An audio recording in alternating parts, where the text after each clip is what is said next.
అనేటువంటి ప్రాజెక్టును మొదలు పెట్టాలి, పనులు పెద్ద ఎత్తున ప్రారంభించాల్సింది. ఒకవేళ మీరు ప్రారంభించకపోతే దసరా తెల్లారి నుండే తెలంగాణ రక్షణ సేన ఆధ్వర్యంలో, టీఆర్ఎస్ ఆధ్వర్యంలో మొత్తం పాలమూరు రంగారెడ్డి జిల్లా పరివాహక ప్రాంతం అంతా కూడా మేము పాదయాత్ర చేస్తాం.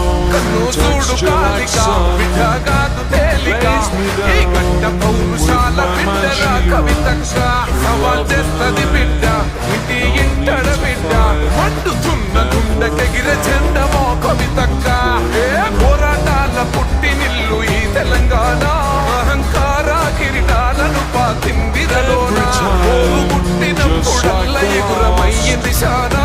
వంద రంగుల